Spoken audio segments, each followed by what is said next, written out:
Well, let's see how the international press are covering stories around the world and social media too. We'll start with the war in Ukraine, which is dominating the front pages today after this surprise visit by US Defense Secretary Lloyd Austin. Deeptika Laurent is our press reviewer. Well, Gavin, Lloyd Austin flew into Kyiv in a surprise visit yesterday and also a high-profile bid to show the US's continued support for Ukraine in the war against Russia. He met with the president, Volodymyr Zelensky, and other high-ranking Ukrainian officials also pledging, the US pledging $100 million in additional weapons, including high-mobility artillery rocket system weapons. But as the French paper Le Figaro explains, it comes as Ukraine's counteroffensive appears to be floundering. Actually, Le Figaro even uses the word of the word of defeat. It says here that Ukraine is confronting the specter of military defeat. The paper, in another article, also noting the US's frustrations with the slow speed of Europe in terms of it pledging military and strategic aid, and pressure mounting on Zelensky himself, who has had to fend off accusations that Ukraine is really at an impasse in its war now. It's perhaps in a bid to shake things up. Zelensky did fire the head of Ukraine's medical forces, as the Financial Times reports, ahead of that surprise U.S. visit. Zelensky's firing of the head of the medical forces coming after months of criticism by medics on the front line about the quality of provisions being sent to them. So you see, not all is looking rosy in that picture there, Gavin. Something really interesting you've picked up, Deepti, is the fact that in and amongst this worry about Western support, suddenly President Zelensky looking to more African support.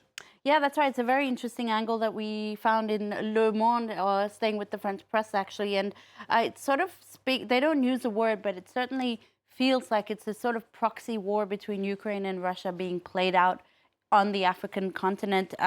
Zelensky has, or at least Ukraine has been courting Africa and its leaders.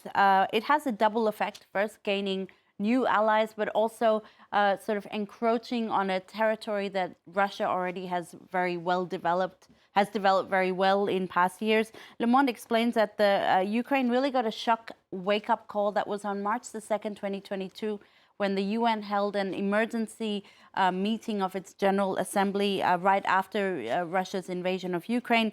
At the time, only 28 of 54 African countries actually openly condemned Russia's invasion of Ukraine, and that really was a shock wake-up call to Kyiv. Since then, it has been trying to play catch-up with Russia's dominance in the region. That's what Le Monde says. For instance, Ukraine planning to open 10 new embassies across the continent. Ghana, Rwanda, and Mozambique are the only confirmed ones for the moment, but it could include embassies in Cameroon, the Ivory Coast, and the Democratic Republic of Congo. Ukraine has also invested in economic and military partnerships. As I mentioned, they don't use the word proxy war, but it sort of alludes to it or sounds like it, because Ukrainian military advisors were sent to Sudan to help General al-Burhan's forces against the Rapid Support Forces, which it has received military aid from Russia's Wagner group.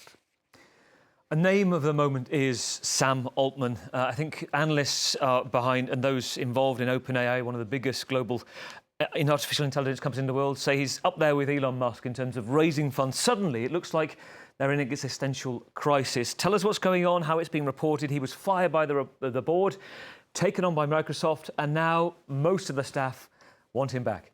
That's right. There is a lot of drama at the center of OpenAI, which is, of course, responsible for the wildly successful artificial intelligence software ChatGPT. It's on the front page, that drama on the front page here, talking about the staff revolt at OpenAI that's piling pressure on the board of OpenAI to perhaps come back or reverse its decision to fire Sam Altman. The reasons for his firing also very vague. In any case, in the wake of that, of course, Microsoft has hired the OpenAI founder and several of his staff. Altman actually founded the company in 2015, and there's a very interesting article, Gavin, in the Washington Post today, which explains that he founded this company in 2015 at the time as a non-profit organization, because he had a rather idealistic desire to put ethics before profits. Well, after Monday's unraveling, including Microsoft's hasty hiring of Altman and his staff, for analysts, of course, at least the quote, radical experiment in tech governance that OpenAI represented has backfired. And the Washington Post explaining that in a way it was a victim of its success because its wild mainstream success made it a victim of the ethics before profits philosophy that it was hoping to pursue. Now, I know a lot of France 24 viewers, certainly many have told me that they watch because they like to see Deepti's and finally at the end of the press review. I'm not sure what to make of this one. This is the reproductive activities of bats. Yeah, and you know what? I'll share the headline first, but it might seem a bit flippant if you're a researcher and you've poured weeks and weeks of your time and energy into observing the sexual behavior of bats. But anyway, research published in Current Biology show that this type of bat called the serotine bat, they actually reproduce without actual penetration. Now, male serotine bats have extremely long penises. So researchers were quite stumped about how they actually manage to reproduce with their female partners. It turns out that they they use their penis as sort of an arm. Anyway, look, I'll let you read the details in Gizmodo. But actually, they found that there was no actual penetration. What they saw was sort of close contact kissing between the bats. It is very interesting, if only for the fact that bats are nocturnal creatures, so they're extremely mysterious. We have very little information about their lives, but thanks to the researchers, we at least know that they are very, very well endowed. Gavin.